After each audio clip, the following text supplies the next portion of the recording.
Lilo, maire de la commune de Taïba Ndiaye, vice-président à l'Assemblée nationale. waaw ñoo ngi rafetlu vraiment sunu taxawaay tey di ñu daje depuis ce matin ci suba ak le directeur Massaer Cissé di directeur parc bi le sous-préfet de Méouane monsieur Ibrahima Ndaw inauguré marché bi nga xam ni jigéen ñi dañ ko soxla woon lool. mu ni ñetteeli infrastructure boo xam ni def nañ ko ndax marché Mbayeen moom lañ jëkk a tàmbale salle informatique bi léegi mu àgg tey ñu inauguré marché bi jigéen ñi yëpp kontaan ci.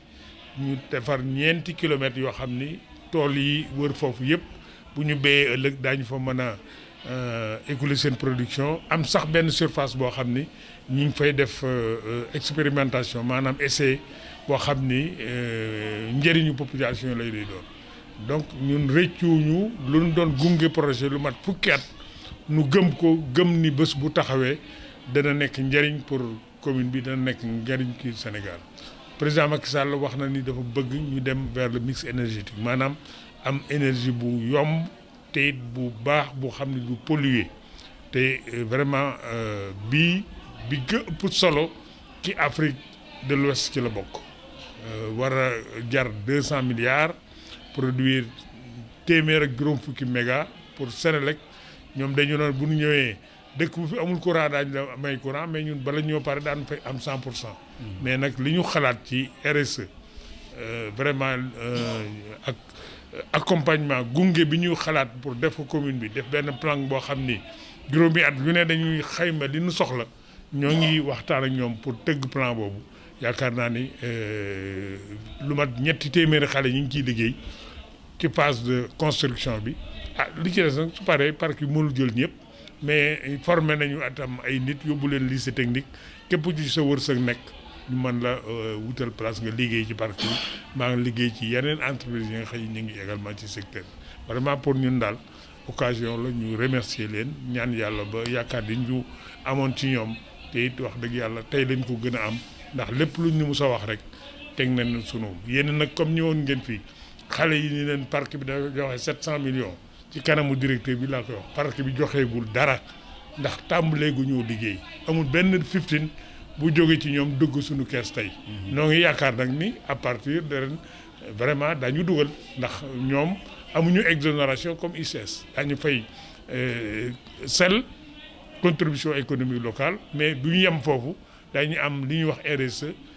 programme boo xay dañuy gunge commune bi at mu nekk ñu dégager budget boo xay dañuy waxtaan ak population li ñu bëgg ne léeg-léeg ñu ko def ñoo ngi sant itam préfet sous-préfet ndax ba xale yi demee dégg information bi moo leen leeral ni leen déet da ngeen a gaawtu ndax kat li ngeen foog amul société mënul li nekk di liggéey di tabax di joxe xaalis bi toll noonu fu mu koy jële ndax loolu tam xel sax war ko nangu mais heureusement que vraiment la bonne information est passée mais daal li ñu séntoon ci ñoom rëccuwuñ ci dara lu leen doon jàppale leen gunge ndax ba ñuy délibéré di leen jox suuf boobu ak ñaari dërëm amuñu ko ñun ñoo porté gara population yi gëm ñu yaakaar ñu jox leen suuf toog ay at yu bëri ñu soog a ñëw te it la ñu waxoon ak population également ci wàllu indemnisation itam def nañ ko ba def sax lu ëpp loo xam ni barème bi prévoir ko kon vraiment yàlla baax na yal na yàlla àggale yéene yëpp. man maay Massaer Cissé di directeur général du parc éolien di jiital ci sama kàddu nag sant président Lo ak sant monsieur le préfet sous-préfet bu Méouane El Hadji Ibrahima Ndaw ndaxte bañ fa ñëwee ba léegi ñi ngi ànd ak ñun ñu ngi ñuy tegtal yoon bi ñu war a jaar di ñu jàppale ci seen liggéey ba romb sax seen liggéey kon ñu ngeen di gërëm bu baax. boo gisee liñ fi tax a ñëw tey di inaugurer marché bu Taïba Ndiaye muy ñaareelu marché bu ñu def ci zone bi gannaaw ba ñu defee marché wu Mbayeen dafa nekk ci action boo xamante ni lëkkalaa ak parc éolien bu Taïba Ndiaye bi nga xamante ni ci biir groupe lëkkalaa la bokk seen jëfin la ñun ba ñuy ñëw di def phase de développement ak population bu Taïba Ndiaye dañ ñoo jàppale ñu waxtaan ak ñoom ne leen ñun bu ñu tabaxee parc éolien bi nga xamante ni Sénégal yépp a koy jëriñoo nan lañ leen mën a jàppalee pour waa commune de Taïba Ndiaye gisi seen bopp action yi ñuy def nii yëpp c'est en coordination avec la commune de Taïba Ndiaye donc c'est une action qui s'inscrit sur la durée ñun ñi ngi fi nar a nekk incha allah pour ñaar fukki at waaw kon nag mun nañu wax ne ànd wuy door la rek waaw li ñu séntu bari na te incha allah buñ si yàlla jàppalee danañ ko mottali bu soobee yàlla. waaw waajal uti yàlla def na ne délai bi ñu jàppoon incha allah danañ ko respecté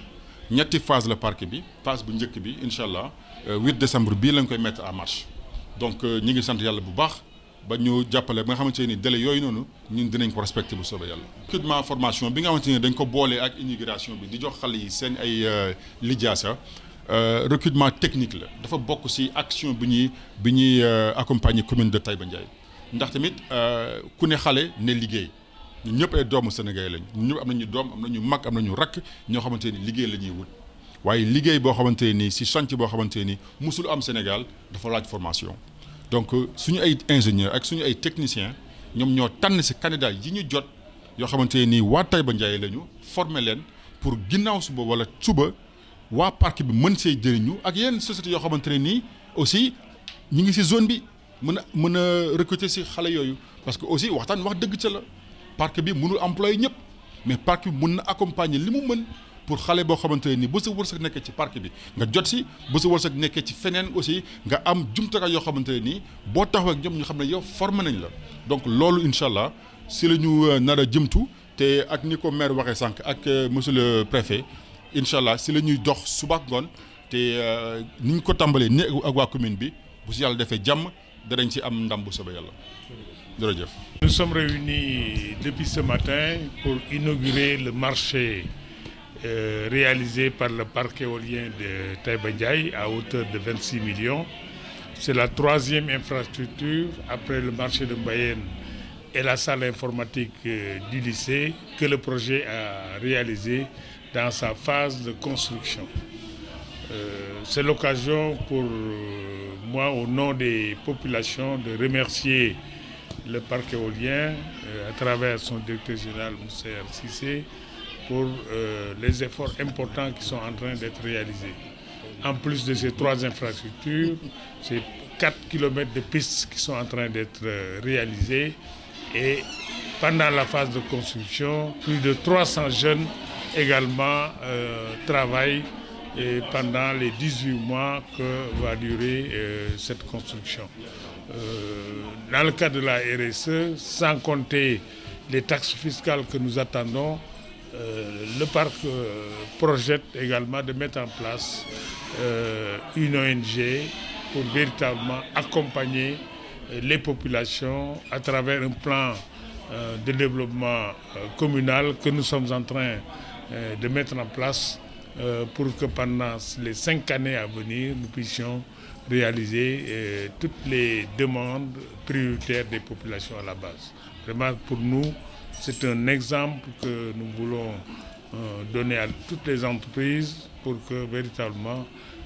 dans le cadre de la RSE et surtout des taxes parafiscales que nous attendons, que nous puissions servir au maximum les populations de manière à ce que ces populations ne regrettent pas. Nous avons eu à délibérer pour un peu plus de 40 hectares, mais je pense qu'aujourd'hui, en termes d'impact, et au niveau national, c'est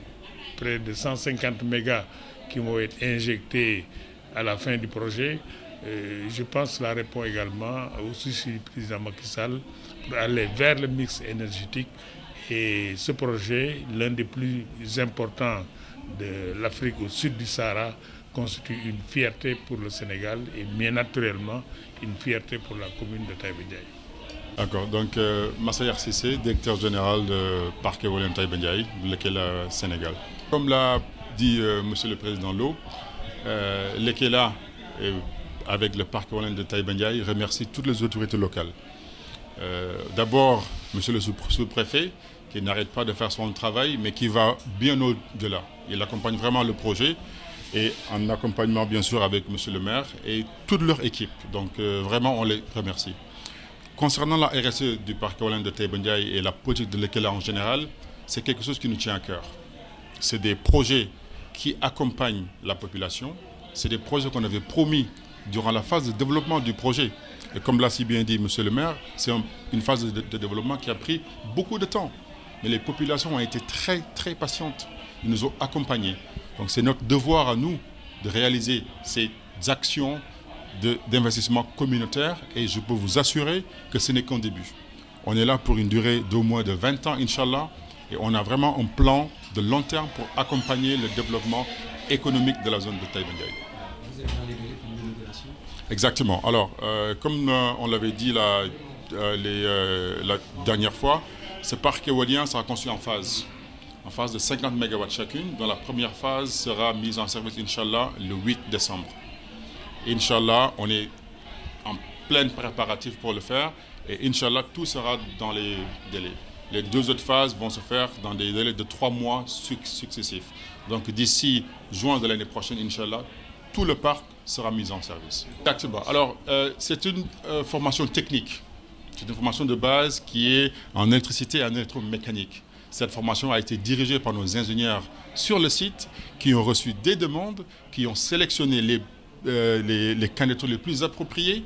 sans état d'âme et sans parti pris, pour les mettre en formation. Si vous le voyez bien, il y a autant de filles que de garçons qui ont été faites. C'est la seule décision qu'on avait dit qu'on allait faire. Sinon, tout le reste était basé sur des critères techniques.